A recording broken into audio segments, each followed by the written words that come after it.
Eu vou ler uma história um pouco grande, peço perdão a vocês. Eu tentei resumir o máximo, mas não deu. Vocês vão ficar sentados, eu vou pular alguns versículos, mas vocês podem acompanhar uma história muito conhecida, a história da ressurreição de Lázaro. E eu estou acompanhando pela versão King James, você pode acompanhar no telão, João capítulo 11, a partir do versículo 17, diz assim: Eu sou a ressurreição e a vida, esse é o título. Ao chegar, encontrou Lázaro já sepultado havia 4 dias. Ora, Betânia ficava próxima de Jerusalém, cerca de 15 estádios, e muitos dentre os judeus tinham vindo juntar-se ao grupo de mulheres que procuravam confortar Marta e Maria pela morte do irmão. Assim que Marta ouviu que Jesus estava a caminho, saiu ao seu encontro. Maria, no entanto, ficou sentada em casa. Disse Marta a Jesus: Senhor, se estivesses aqui, meu irmão não teria morrido. Mas sei que mesmo agora, seja o que for que pedires a Deus, Ele te dará. Jesus então assegurou-lhe: O teu irmão ressuscitará. E Marta lhe disse: Eu sei que ele vai ressuscitar na ressurreição do último dia. Esclareceu-lhe Jesus: Eu sou a ressurreição e a vida. Aquele que crê em mim, mesmo que morra, viverá. E todo que vive e crê em mim não morrerá eternamente. Tu crês nisso? Ela lhe afirmou: Sim, Senhor, eu creio que tu és o Filho, o Cristo, o Filho de Deus, que devia vir ao mundo. Depois de dizer essas palavras, Marta seguiu seu caminho e chamou Maria, sua irmã. Ele disse em particular: O mestre chegou e chama por ti. Assim que Maria ouviu isso, levantou-se apressadamente e foi ao encontro dele. Jesus ainda não havia entrado no povoado, mas estava onde Marta o encontrara. Eu vou pular agora. Vou para o 32, não vou ler o 31. Então, quando Maria chegou ao lugar onde Jesus estava, vendo-o, prostrou-se aos seus pés e desabafou: Senhor, se estivesses aqui, meu irmão não teria morrido. Sendo assim, ao ver Maria chorando, bem como os judeus que vieram com ela, Jesus indignou-se no espírito e compadeceu-se. Perguntou-lhe Jesus: Onde o colocastes? E lhes indicaram: Senhor, vem e vê. Jesus chorou. Então os judeus comentaram: Vede como ele o amava. Mas alguns deles questionaram: Não poderia esse homem que abriu os olhos do cego ter evitado que seu amigo morresse? Então novamente Jesus se indigna em seu espírito e, comovido, dirige-se ao sepulcro. Era uma gruta na rocha com uma pedra fechando a entrada. Determinou então Jesus: Tirai a pedra. Preveniu-lhe Marta, irmã do falecido: Senhor, ele já cheira mal, pois já se passaram 4 dias. Encorajou a Jesus: Eu não te falei que, se creres, verás a glória de Deus? Então tiraram a pedra da entrada do lugar onde o homem morto estava deitado. E Jesus, levantando os seus olhos aos céus, agradeceu: Pai, dou-te graças porque me ouviste. Eu sei que sempre me ouves, mas disse isso por causa da multidão que está ao meu redor, para que creiam que tu me enviaste. E tendo dito essas palavras, clamou em alta voz: Lázaro, vem para fora. Então o homem que havia morrido saiu da gruta, tendo os pés e as mãos atados com faixas de linho e o rosto envolto com um pano. E Jesus orientou-os: Retirai as faixas, deixai-o seguir. História poderosa. Quem achar que não é, eu acho que nem crê que isso pode acontecer, porque quem crê no poder da ressurreição, com certeza concorda comigo que você ver alguém morto há 4 dias e uma palavra, apenas uma palavra, trazer de volta a existência dessa pessoa, nada mais do que um poder, uma autoridade pode ser dito sobre quem fez isso. E hoje eu quero meditar com você nesse texto, te fazendo algumas perguntas. A primeira: o que é preciso para a gente mover o coração de Deus? Vamos pensar sobre isso. O que desperta a paixão do Senhor para realizar um milagre? O que extrai do nosso Deus o poder da ressurreição? Maria de Betânia, ela soube, ela sabia como mover o coração de Jesus. Aqui temos um exemplo da história com ela. Temos antes exemplos também dizendo que Maria se assentava para ouvir, aos pés do Senhor, enquanto Marta estava agitada com os afazeres. E Jesus mesmo diz que ela escolheu a melhor parte. Então Maria de Betânia sabia como mover Jesus, como trazer aquela comoção do prazer em ver alguém sedento. Ela sabia despertar a misericórdia do Rei das Nações. Eu quero que você preste atenção em algumas palavras muito fortes, que parecem da boca para fora, parecem nomenclaturas já formadas por nós cristãos, mas nós servimos ao Rei das Nações. Ele é o Deus que está sobre todas as nações. A Bíblia diz: tremam as nações porque o Senhor reina. Tudo está sob os seus olhos. O ato de Maria cair aos pés de Jesus e chorar nesse texto, isso o comoveu. Você pode ver no versículo 33, Jesus comoveu-se profundamente no espírito e se compadeceu.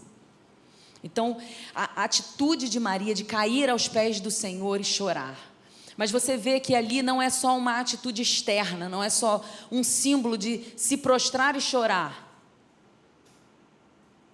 Você já viu uma criança fazendo pirraça? Ela cai e chora. Você já viu alguém atuando? Você já viu alguém tentando te ludibriar com uma cena dramática e começar a chorar? Então, na verdade, o que move o Senhor não são as lágrimas simplesmente, ou uma atitude de rendição, de joelhos simplesmente, mas sim o render do nosso coração, o desespero do nosso coração, a comoção que o Senhor tem por nós, e a Bíblia nos diz isso, é o coração contrito, o Senhor não o despreza. Que tipo de oração faz com que Deus se comova? Você sabia que você pode comover o Senhor? Você sabia que você pode acender uma compaixão do Senhor com atitudes do seu coração? Para que Ele possa intervir na nossa casa, na nossa família, na nossa igreja, na nossa nação, no seu trabalho, nas suas situações. Você pode acender a compaixão do Senhor. Mas eu creio, e Jesus mostra isso para nós nessa história, eu creio em processos. Eu não creio que Deus está sentado esperando a gente ficar se rendendo a Ele. Deixa eu ver quem me comove mais, deixa eu ver quem acende a minha compaixão primeiro. Não se trata disso.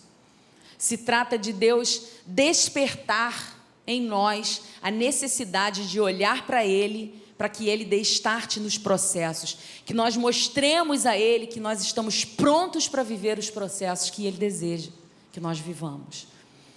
Eu creio que Jesus, nesse texto, esperou 4 dias para atender, porque Ele precisou, Ele quis ver um processo se desenvolvendo. Não faz sentido. Ele levou os seus amigos durante esses dias para um lugar de oração. Ele levou os seus amigos para um lugar de rendição, de desespero, de olhar para Cristo como o único que poderia solucionar aquela situação. Jesus fez com que esses 4 dias se tornassem o processo da vida dos seus amigos. E o lugar que esses amigos encontram de oração é o mesmo lugar que Jesus encontra quando se compadece de Maria. É um lugar de oração onde há uma troca de emoções da nossa alma com Cristo, onde Cristo mostra para nós nesse texto que Ele se compadece, que Ele, mesmo sendo Rei das nações, Ele mostrou aos seus amigos que estava vulnerável por ser homem. Mas eu creio muito mais, eu creio que Jesus ali quis mostrar que Ele é um Deus que, para enxugar nossas lágrimas, chora conosco. Jesus sabia que essa história, Ele diz, não vai terminar com morte. Isso é para que o meu nome seja conhecido e glorificado. Ele diz isso aos discípulos antes. Mas Jesus permitiu que essa história se desenrolasse, permitiu que esse processo fosse alcançando dias, demorando mais do que os seus amigos esperavam, demorando mais do que a capacidade do que o coração deles tinha de aguardar. Você vê que quando Jesus chega, Marta já está no meio do caminho indo até Jesus, porque soube que Jesus já estava chegando, ela não aguardou ele.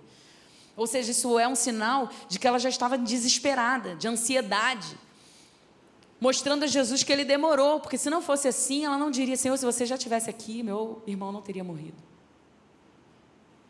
E muitas vezes nós temos essa atitude diante do nosso Deus. Nós corremos ao encontro dele, achando que estamos nos encontrando com o Deus que vai solucionar os nossos problemas, mas na verdade nós estamos colocando Jesus na parede. Nós estamos tirando satisfação com o Rei das Nações, que deseja simplesmente olhar para nós e desenvolver um processo nele, porque Ele quer se comover, Ele quer chorar conosco, Ele quer se compadecer, mas nós não alcançamos a sabedoria do Senhor, nem o tempo, nem as formas de Deus. Mas Jesus permitiu então que essas diferentes reações a essa crise dos seus amigos acontecessem para que houvesse um processo de evolução. O processo deles precisava evoluir. Jesus olhou e falou: eles estão num lugar que não vai acontecer nada de glorioso. Eu estou vendo aqui, Marta continua a mesma. Marta continua achando que eu não estou dando atenção para as coisas, que eu não estou percebendo, que eu não estou vendo.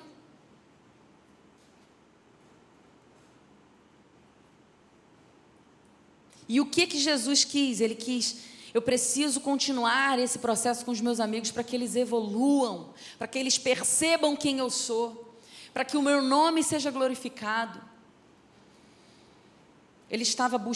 Jesus estava buscando nessa história algo que cooperasse, que fosse somado e extraísse dele o poder da ressurreição. Ele tinha o poder da ressurreição, ele diria ali para Lázaro em qualquer momento, de lá de onde ele estava, ele já poderia ter feito isso, como ele fez com o centurião. Sim. Por que Jesus demorou aqueles dias todos?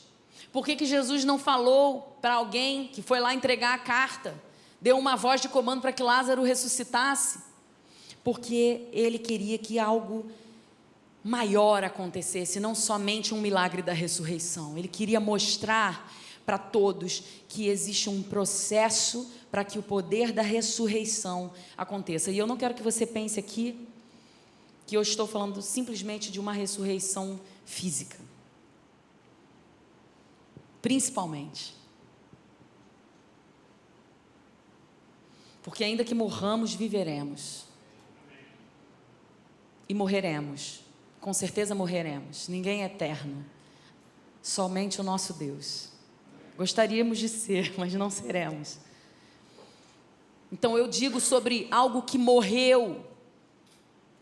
E eu peço que o Espírito ministre sobre você. Não quero nem dar nenhum exemplo, porque eu não quero ser aqui, induzir ninguém a pensar nada. Mas deixa o Espírito Santo ministrar sobre você. Algo que hoje você olha e dá como morto. Não existe mais vida, não existe mais razão, não existe nem mais nada. Eu olho, aquilo está morto, tá? Cheira mal. E o Senhor Jesus nos traz essa mensagem hoje para dizer: existe um processo onde eu preciso despertar os corações para olhar para mim como única solução, para que haja contrição dos corações. Eu quero me compadecer com você, mas você precisa estar no lugar. Você precisa se render a mim, você precisa chorar verdadeiramente, entendendo que isso é um processo que eu desejo me revelar. Eu não quero só realizar o milagre. 4 dias parece pouco, mas se a gente for olhar, destrinchando aqui a história, e eu fiz isso para você não ter que fazer comigo agora, Jesus primeiro lê a carta, em outra cidade, depois ele diz aos discípulos que estão com ele: isso não é para a morte, ele dorme. Aí ele demora mais uns dias ali naquele local fazendo coisas. Eu fico com a sensação de que alguns discípulos deviam falar: Jesus, mas você recebeu uma carta tem uns dias aí, seu amigo, né? No caso, deve ter morrido já, né? Porque estava bem doente, agora já deve ter morrido. Você nem arredou o pé daqui, você não mandou nenhuma resposta. E aí, de repente, Jesus diz: Lázaro morreu. É engraçado. Ué, você disse que não ia morrer, agora ele morreu. No caso, então, a gente demorou mesmo. Daí eles vão a Betânia, caminhando. Marta sabe que ele está vindo, vai ao seu encontro. Conversa então Jesus e Marta. Senhor, se você não tivesse demorado tanto, né? Mas no caso, como o Senhor demorou muito, eu acho que a gente melhor, o Senhor chegou bem para o enterro, porque... Mas vamos lá. E aí Jesus conversa com Marta. Aí Marta vai lá e chama Maria. Aí Maria vai encontrar Jesus. Você viu que agora demorou, né? Porque a gente lê aqui, vai e tal, não sei o que, Jesus chorou e Lázaro ressuscitou. Mas vamos lá. Aí Marta chama Maria. Maria vai encontrar Jesus. Maria cai aos pés de Jesus e diz a mesma coisa: Senhor, se você não tivesse demorado tanto, meu irmão estaria vivo. Mas ela falou essa frase de uma forma diferente, com seu coração inclinado ao desespero, mostrando: Jesus, você é a única forma. Não quero questionar nada, mas não tem mais jeito. E Jesus conversa com Maria, pergunta então onde está Lázaro. As pessoas dizem: vem e vê. E então tem um versículo aí, versículo 35, que eu brincava muito com esse versículo quando eu era adolescente. Quem quer citar um versículo da Bíblia? Jesus chorou. E quando eu li com outra mentalidade, né, com processos, né, que Deus vai colocando na nossa vida, eu vi o quão poderoso esse versículo é. Eu vi o quanto o autor da Bíblia, o escritor desse livro, foi inspirado por Deus para deixar esse versículo exclusivamente para esta frase: Jesus chorou, versículo 35.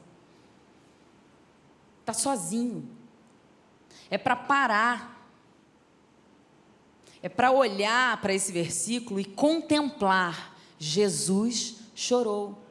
Parece redundante, engraçado ou, sei lá, sem sentido o que eu estou falando aqui, mas eu quero que o Espírito Santo ministre no seu coração o poder dessas duas palavras juntas. É o menor e mais longo versículo.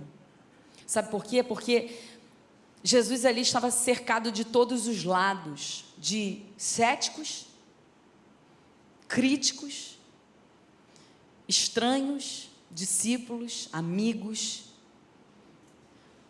E tudo parou, e o Criador do céu e da terra, aquele que não foi criado, aquele que é soberano das nações, chorou.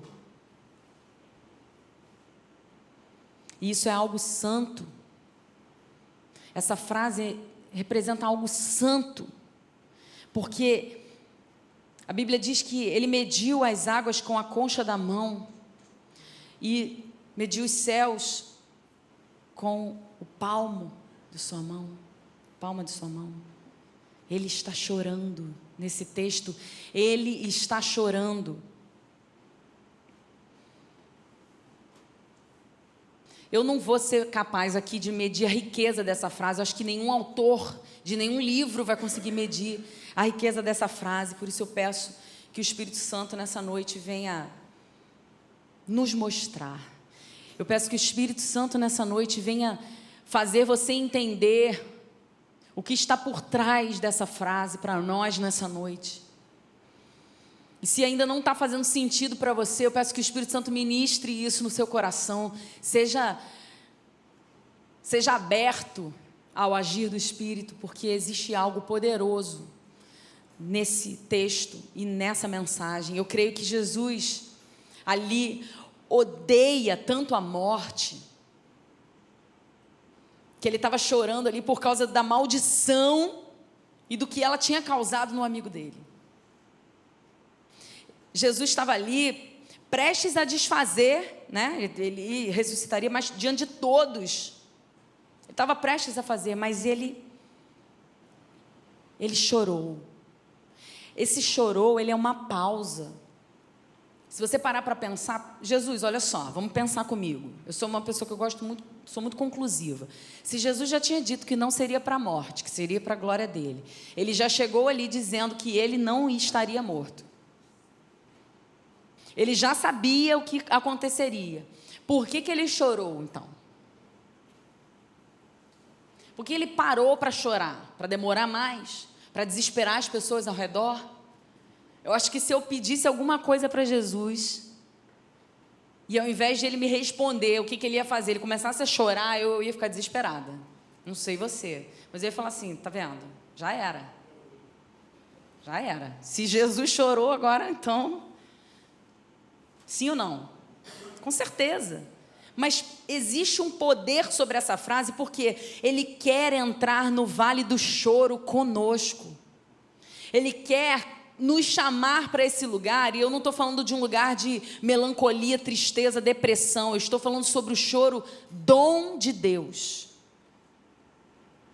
Existe uma grande diferença de um espírito de tristeza, de uma depressão, de algo que vem para matar, e o choro de contrição que vem para restaurar e vivificar o espírito de todos nós. Esse vale do choro com quem Jesus quer passar conosco, esse vale das lágrimas, é onde a ressurreição se manifesta. É onde o poder da ressurreição de Jesus vai habitar. Ao invés de nós partirmos em direção à ressurreição, a uma resposta para a nossa necessidade, para aquilo que a gente está buscando em Jesus, ao invés da gente já chegar e partir em direção a essa resposta, Jesus está nos chamando a um lugar de quebrantamento, a um lugar de humildade, a um lugar de vulnerabilidade e de honestidade. Honestidade como assim? Sermos honestos com Jesus sobre nós. A humildade é você reconhecer que não existe nada em você que mereça, porque Jesus é tudo em nós. Então, o lugar de humildade não é eu ser pisado, chicoteado. O lugar de humildade é um reconhecimento de que eu não sou nada sem Cristo. Agora, o lugar da vulnerabilidade, da honestidade, é eu mostrar de uma forma bem feia para Jesus quem eu sou. É eu ficar feio para Jesus. É eu chorar feião. É eu mostrar para Jesus assim, tudo de pior que existe em mim. E eu louvo a Deus, porque sei que Deus tem feito muito isso em nosso meio. Tem tratado em muitos de nós essa vulnerabilidade. Tem feito muitos de nós abrir os olhos para, com honestidade, diante do Rei dos Reis, aquele que deseja vivificar em nós, aquele que deseja trazer aquilo que está morto para a vida. E muitas vezes, irmãos, nós achamos que não está morto, Mas estar morto não significa estar apagadinho. Não significa estar sem aparecer ou sem mostrar fruto. Estar morto é estar fora daquele que dá o comando, daquele que é a videira verdadeira. Estar morto é estar fora do propósito. Às vezes eu posso estar dando vida a algo, sendo que eu mesma estou dando vida, eu mesma glorifico aquilo, eu mesma inventei aquele Deus, eu mesma projetei aquele Deus a quem eu sirvo, eu mesma decidi quais são as regras e as leis que estão sobre esse Deus e que eu defino.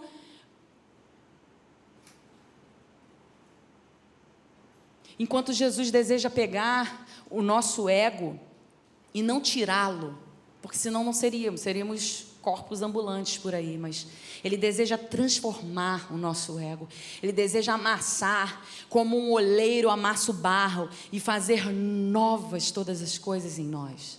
Então, quando nós trazemos diante de Jesus a nossa vulnerabilidade, a nossa honestidade, nós passamos com Ele pelo vale das lágrimas e nós expomos para Ele, a gente deixa tudo às claras. Então Jesus vem e no processo e chora conosco, enxuga as nossas lágrimas e mostra: eu sou o Jesus que pode enxugar as suas lágrimas porque já chorei. Eu sei o que é estar no vale de lágrimas porque eu experimentei. E eu posso consolar qualquer que seja o seu choro. Esse lugar é um lugar de luta com os seus reais sentimentos. Você nesse lugar não luta contra pessoas. Você não está ali lutando contra coisas que fizeram. Você está ali lutando com os seus sentimentos, com o que dentro de você aflorou e que não é certo, para a glória dele. Então, quando você está no vale de lágrimas, essa exposição dos sentimentos, você coloca tudo diante dos pés de Jesus e a sua fé é erguida, porque você só pode crer que Ele vai fazer novas todas as coisas. Então a nossa fé se levanta e você diz: Deus, eu não aguento, eu não vou conseguir, Deus, eu não acredito, eu não sou capaz de passar por isso. Deus, por quê? Deus, qual o objetivo? Senhor, qual o sentido?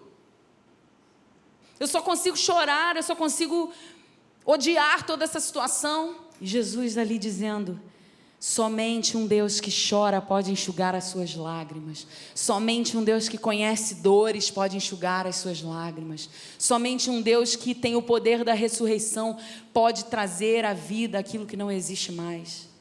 E Jesus nessa noite está nos convidando a um novo lugar, a uma sala onde nós podemos compartilhar com Ele o nosso choro.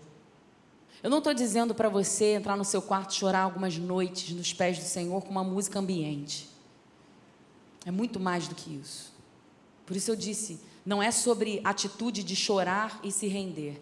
É sobre uma forma de viver diante de Deus, de vulnerabilidade, exposição, honestidade, e buscar constantemente que nossas lágrimas sejam enxugadas, para que nós sejamos ressuscitados e caminhemos em glória, porque não vamos ficar nesse lugar de vale. Isso é um vale onde nós vamos passar e sair. Essas emoções que Deus permite que a gente sinta, essa vulnerabilidade, é para poder liberar sobre nós o poder da ressurreição. Eu quero mesmo profetizar, liberar sobre a sua vida, assim como Jesus nos liberou na Bíblia. Não sou eu que libero, é em nome de Cristo, mas estou sendo porta-voz aqui. O poder da ressurreição está em Jesus, e Jesus disse que nós poderíamos usar todo o seu poder para a glória dele. Então nós podemos proclamar sobre nós, sobre os nossos irmãos, sobre as nossas situações, sobre as nossas famílias, sobre a nossa nação, a ressurreição, a vida, chamar Jesus e dizer: Jesus, eu estou no vale das lágrimas, quero chorar, quero mostrar, quero expor os meus sentimentos, me tira desse lugar, ressuscita, Senhor, em mim, aquilo que está morto, e Ele vai liberar sobre você o poder da ressurreição. Queria compartilhar com vocês um testemunho que eu vivi há pouco tempo. Alguns irmãos entendem a situação que eu acabei passando, né? Por estar à disposição do Senhor, a gente acaba sendo exposto a algumas situações que nós não desejamos. Obviamente, o objetivo do meu coração nunca foi fazer nada contrário à palavra do Senhor, mas, enfim, tivemos que lidar com essa situação. Agradeço a Deus porque esteve comigo nesse processo e eu tive encontro com Deus.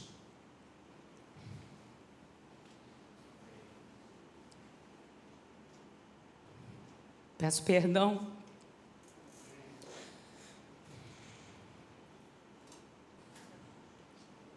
Desculpe, irmãos, eu não queria que isso acontecesse, mas eu sabia que ia acontecer. Quando eu tive um encontro com Deus sobre essa dor, sobre a situação que estava passando, achando injusto tudo aquilo, eu disse: Deus, eu aceito, mas eu não entendo. E eu desejo que apenas o seu nome seja glorificado. Então Deus estava nesse dia, eu me assentei na praia, pedi para o Senhor levar de mim todo sentimento que não fosse dele, pedi para o Senhor ministrar a sua paz no meu coração. Mas, irmãos, eu confesso que eu me senti uma pessoa morta, uma pessoa incapaz de fazer a obra de Deus. E eu abro o meu coração para vocês como uma família. Me senti totalmente impotente, despreparada. E o diabo começou a falar muitas mentiras durante as minhas madrugadas. Irmãos, eu tive batalhas espirituais enormes nas minhas madrugadas. Eu levantava com mentiras na minha cabeça, dizendo: você vai ser envergonhada, as pessoas não acreditam no que você diz, você não vai ser capaz de trazer ninguém para o reino de Deus. Eram palavras que eu ouvia. Suas mensagens vão ser respostas para a sua vergonha. Essas eram as palavras que o diabo dizia no meu ouvido. E todos os dias, irmãos, durante quase 20 dias, eu ia no YouTube olhar a pregação que eu tinha feito aqui, que teve todo o problema. Gente, eu nunca vi uma pregação tão assistida minha. É a pregação mais assistida da Shalom. E eu sinto muito, porque eu sei o que fez as pessoas assistirem essa pregação. Eu espero que tenha transformado a vida daqueles que assistiram. Mas eu quero contar isso para vocês, porque no dia que eu estava naquela praia, Jesus ministrou uma palavra para mim, e Ele disse: eu quero cuidar das suas emoções. Eu precisei te trazer nesse lugar, porque você precisa ser curada nas suas emoções. Então ali eu entendi que não era sobre mim, e que eu precisei passar por essa situação, porque eu já não conhecia mais as minhas emoções. E Deus trouxe para fora algo que precisava ser mudado em mim. Eu estava doente emocionalmente, achando que estava tudo bem. Mas quando isso foi feito, o pior de mim veio. E eu fui realmente exposta ao Senhor, que é a melhor luz que nós podemos nos expor. É a melhor câmera de assistir. Foi o meu melhor espectador, porque foi aquele em que me curou e tem me curado. Eu ainda estou no processo. E Ele disse: eu quero cuidar das suas emoções. Então me deu a palavra de Apocalipse 7:17. Se puder projetar aí. Diz: o cordeiro que está no centro do trono será o seu pastor. Ele os conduzirá às fontes das águas da vida, e Deus lhes enxugará dos olhos toda lágrima. Irmãos, quando eu recebi essa palavra ali, na areia da praia, eu me levantei de um jeito que a minha casa percebeu. Eu não estou falando de poder de Deus, autoridade, mulher. Eu me levantei com emoções diferentes. Decidida a caminhar de certa forma, da forma certa. A tribulação, o choro, a vulnerabilidade, ele vem, enxuga e faz reviver. Você entende que muitas vezes nós não entendemos a forma de Deus, nós não percebemos que o caminho dele é perfeito, porque aos nossos olhos é torto. Mas que a partir daquele caminho, a partir daquela forma com que Deus faz para trabalhar, é porque Ele nos conhece muito bem. E o único desejo do Senhor é fazer viver em nós aquilo que precisa de vida, e fazer morrer em nós aquilo que não pode viver. Deixa Jesus ministrar no seu coração. Deixa Jesus entrar no seu vale de lágrimas hoje. Coloque diante do Senhor, porque Ele quer levar essa sua dor embora.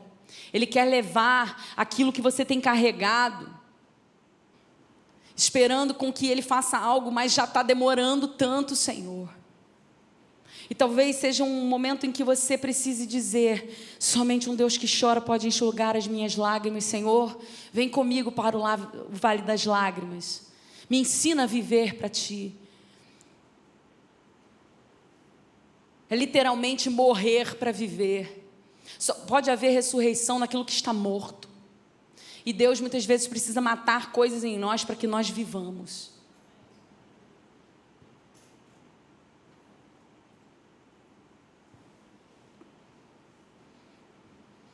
Agora a dúvida virá, né? Nós somos pessoas que duvidam. Marta disse: já cheira mal, né, Jesus? Mas ela não queria que Ele curasse. Ela não disse: eu sei que você tem poder para pedir a Deus todas as coisas e Ele vai te atender.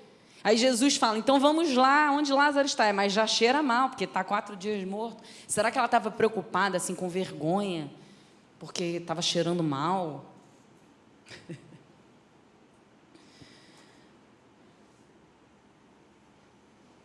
Versículo 40 diz assim: encorajou Jesus: eu não te disse que se creres, verás a glória de Deus? Gente, quem gostaria de ouvir isso do Senhor?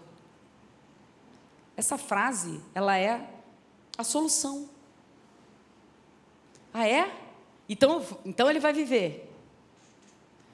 E aí ele te responde: eu não te disse que se creres, verás a glória de Deus? Então ele vai viver.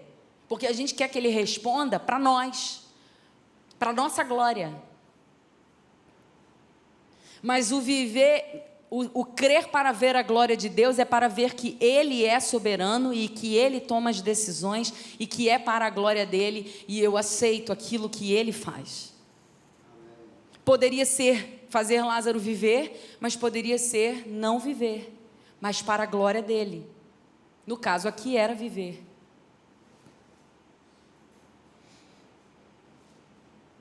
Você crê que Deus te ouve? Olha só, essa pergunta é muito importante, porque a gente diz que sim. Tenho certeza que Deus me ouve, mas na hora que a gente precisa orar por alguém em estado terminal lá no hospital, você chama ajuda. Então você não crê, ou você não crê que Deus é poderoso. Então a grande chave do poder da oração, eu diria, né? É você crer que Deus te ouve. Você crer que existe um Deus vivo que ouve. A Bíblia diz: seus ouvidos estão abertos para os seus filhos. Seu coração está comprometido com os seus filhos e a sua mão estendida, pronta para se mover. Se você não acha que esse versículo é verdade, eu peço ao Senhor que ministre no seu coração o poder que existe nesse texto. Porque se eu sou filho, o coração do Senhor está comprometido com o meu, as suas mãos estão estendidas e prontas para se mover, seja qual for a situação, Ele fará algo para a glória dEle, e eu vou entender e passar pelo processo para que Ele seja glorificado. De novo, não é algo sobre nós, não é para a nossa glória, não é para o nosso prazer, não é para a nossa alegria, mas quando eu estou no Senhor, eu sei que os seus desejos são os meus. Eu desejo o que Ele deseja. Venha ao teu reino, seja feita a tua vontade. E a tua vontade será a minha vontade.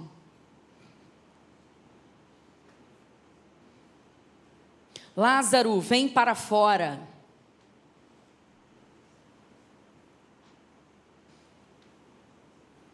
Lázaro, vem para fora. Ele estava falando com um morto, com algo que não tinha sentidos, não tinha audição. Hoje a gente estava brincando ali fora, chamamos um irmão da igreja e ele não ouvia. E aí a esposa dele falou assim, está ficando surdo. A gente brinca com essas coisas, né? Mas é como se fosse isso. Como você está falando com alguém que está morto? Não ouve. Lázaro, vem para fora. Sabe o que Jesus estava dizendo ali? O que estiver morto, seja liberado. O que estiver morto, venha para mim. O que estiver morto, eu dou a voz de comando. Ressuscita. E essa palavra que eu devolvo a vocês, em nome de Jesus, aquilo que está morto, que hoje você diz, não tem vida, não tem propósito, está fora da videira, Jesus diz, ressuscita, vem para fora, traz para mim, eu desejo vivificar a tua vida, cortar aquilo que não é meu, trazer à existência aquilo que eu desejo fazer em você, para a glória do meu nome. Lázaro veio para fora, Deus liberou o seu brado, e o poder da ressurreição foi manifesto.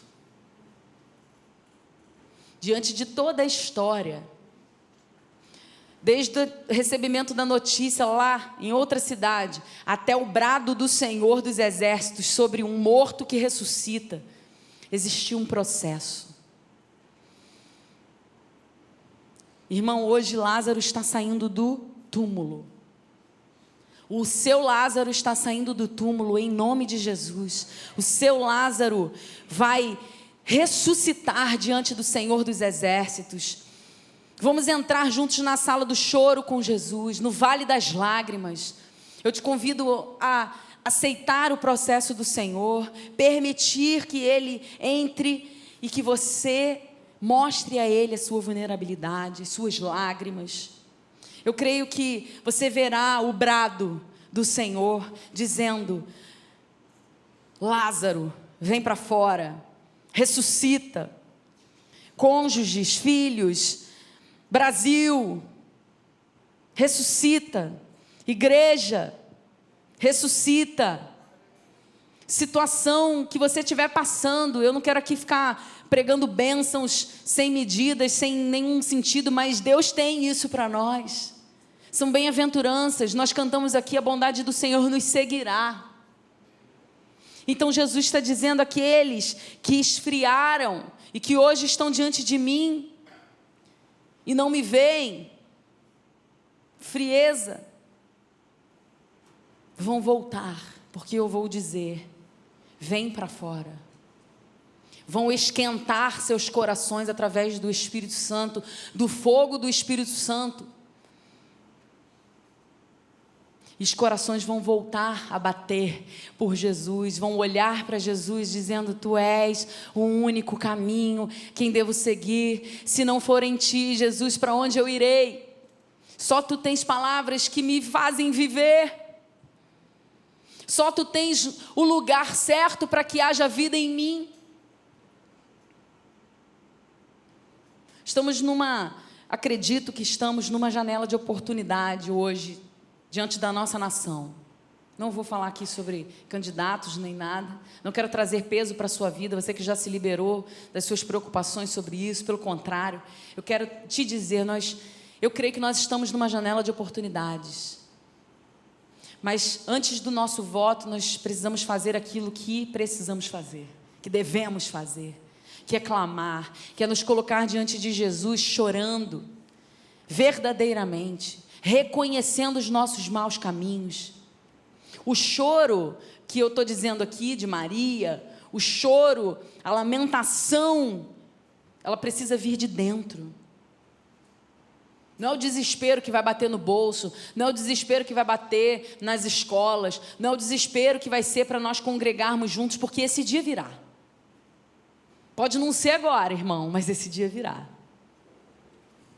Essa semana nós recebemos uma cartilha de um órgão internacional. Visitei o site do órgão, acho que depois a gente pode falar melhor sobre isso em uma escola dominical, mas uma cartilha da esquerda, trazendo doutrinas chamada resistência à fé. E ali eles mostram como eles conhecem os evangélicos, como eles conhecem a nós. E falam das células, falam do perigo das células, falam do perigo dos cristãos conservadores, que não ouvem. E ali eles começam a mostrar que o objetivo maior deles é a juventude. Porque o objetivo deles não é para amanhã, é para daqui a 20 anos. E eu te digo, onde estarão nossos filhos nesse dia? O que você está fazendo com os seus filhos? Você está mostrando que Jesus é legal, divertido, que você pode ser muito feliz?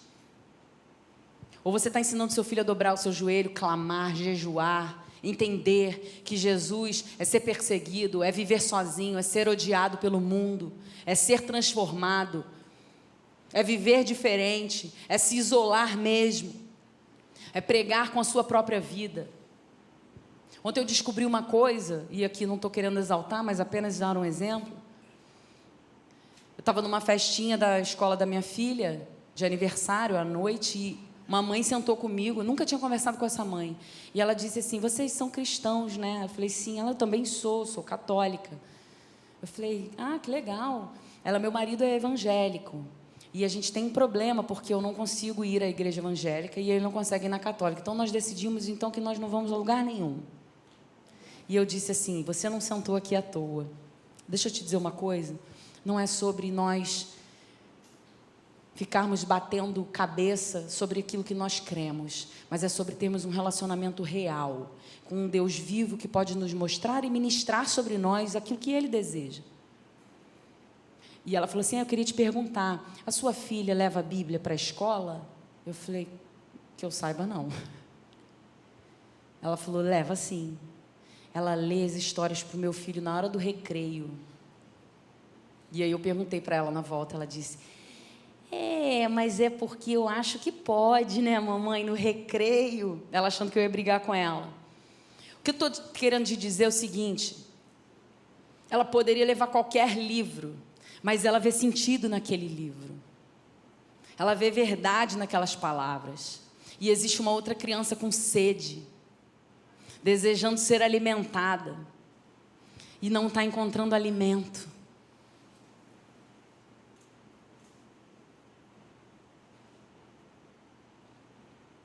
E às vezes nós, pais cristãos, estamos achando que estamos alimentando os nossos filhos, mas na verdade estamos alimentando a satisfação, o ego, o prazer. São filhos da carne. Perdão, irmãos.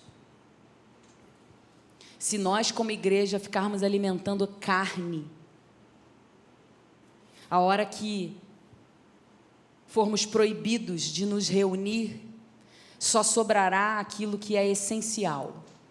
E o que é essencial vem do Espírito, não vem de fora. Não vem do entretenimento, não vem da alegria externa, não vem daquilo que mexe com as minhas emoções, mas vem com aquilo que faz estremecer o meu espírito. E isso só pode vir da palavra, do jejum, da oração. Só pode vir do Espírito. Não vem de fora, vem de dentro. E no momento que forem retiradas os bombons e as cenouras que fazem os coelhos virem até a igreja, restará um monte de coelhos desorientados, sem saber para onde ir. Porque o que fazia eles chegarem aos pés do Senhor eram bombons e cenouras. Você está me entendendo? É difícil ir na contramão do mundo, é difícil ser pai e mãe, que aos olhos das próprias igrejas cristãs estão sendo religiosos e tolindo os filhos, sendo pouco argumentativos e muito opressores. É assim que nós que queremos o evangelho puro e genuíno estamos sendo chamados pelo próprio exército de Cristo. Mas, irmãos, não existe nenhuma pessoa que eu conheço que foi criada diante do Senhor verdadeiramente e que deseja estar diante do Senhor, que tenha se perdido por causa de uma forçação de barra de um pai ou de uma mãe.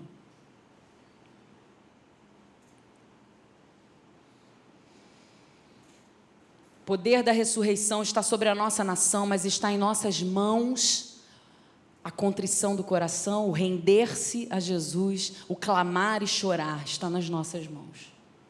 Jesus deseja fazer algo, está na agenda dele fazer algo, mas ele quer que nós despertemos nele, para que o processo se una a ele, para extrairmos dele o poder da ressurreição.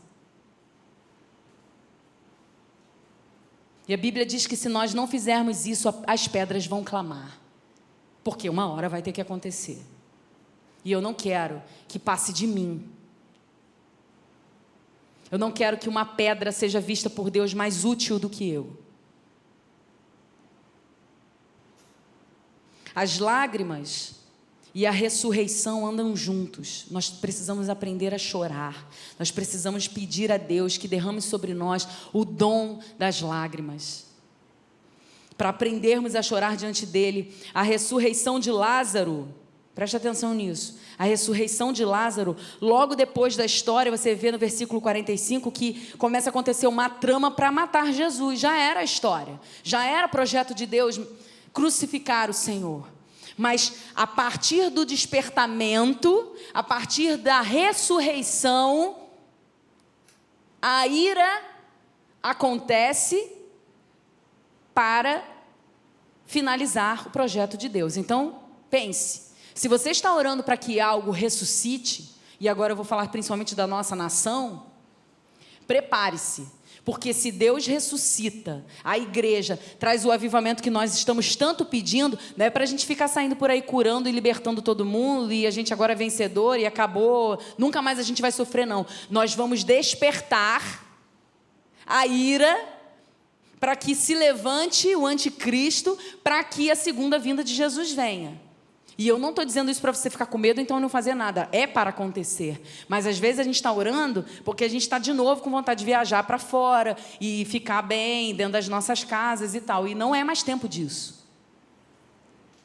Não é mais tempo de olharmos para o nosso conforto, nossos prazeres, ficar fazendo planos enormes.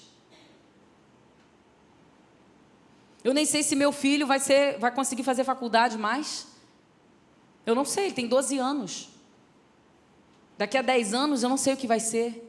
Do ensino médio, das faculdades, eu não sei. Então faça o seu melhor, meu filho, para que os planos do Senhor venham sobre a sua vida. Agora, o mais importante é que ele saiba viver sem mim diante de Deus. O mais importante é que se eu faltar e uma perseguição vir sobre ele, ele sabe o que tem que fazer.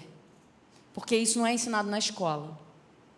E nem na dele, que é cristã, é ensinado, porque não é sobre isso. Isso é Bíblia, isso é convivência com aqueles que também estão buscando o mesmo caminho. Então,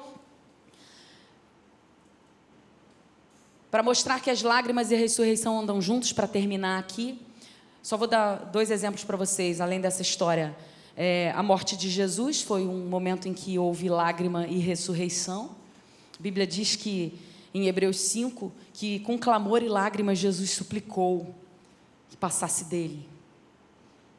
Então houve lágrima e houve ressurreição. E também quando Jesus vê Jerusalém, chora.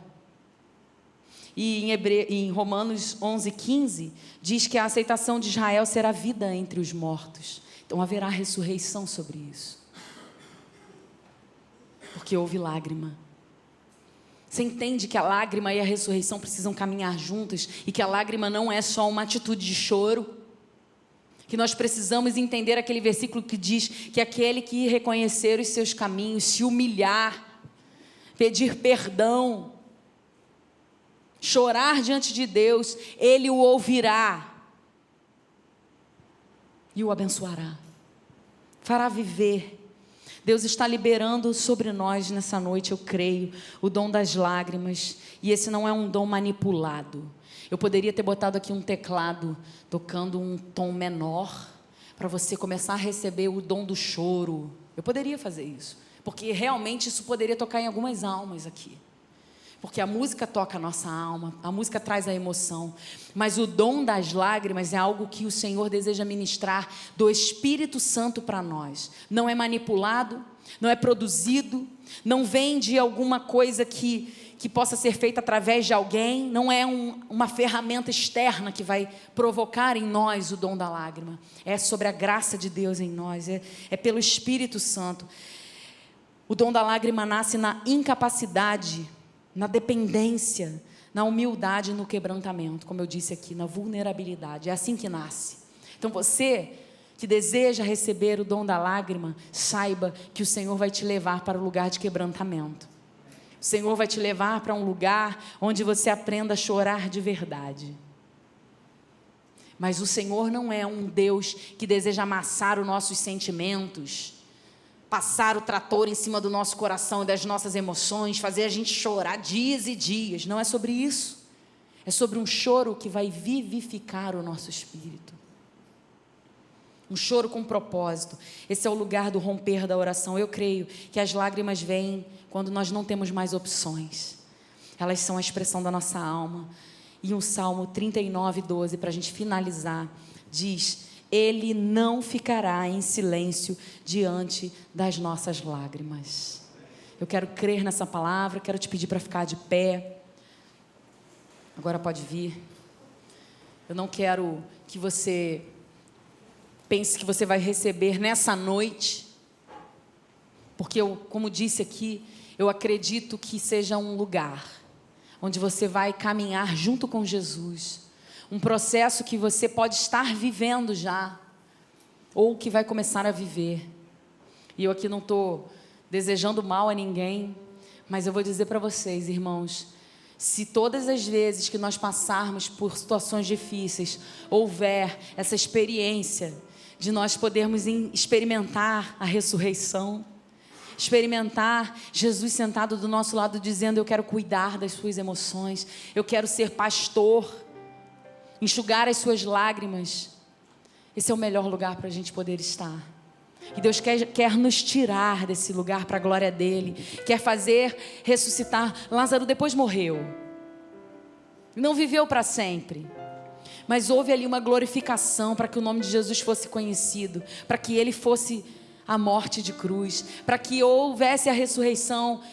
E Ele fosse a ressurreição em nós hoje. E a vida em nós hoje. Quero orar. E eu vou fazer um convite. Não quero que haja aqui um público, não é sobre isso. Eu quero que você dê um passo para você mostrar a Deus que você deseja. Assim como Maria se rendeu aos pés de Jesus. Você não precisa vir aqui, você pode se ajoelhar no seu lugar, você pode vir aqui, você pode erguer as suas mãos ao Senhor, mas eu quero que você faça algo diferente do ficar em pé. Para que você mostre ao Senhor: Senhor, eu desejo ser transformado, viver esse vale das lágrimas, para que haja em mim a ressurreição daquilo que eu preciso conquistar em Ti, pensando no que o Seu nome seja exaltado. Vou orar, vou dar um tempo para você orar ao Senhor, que você faça isso diante dEle.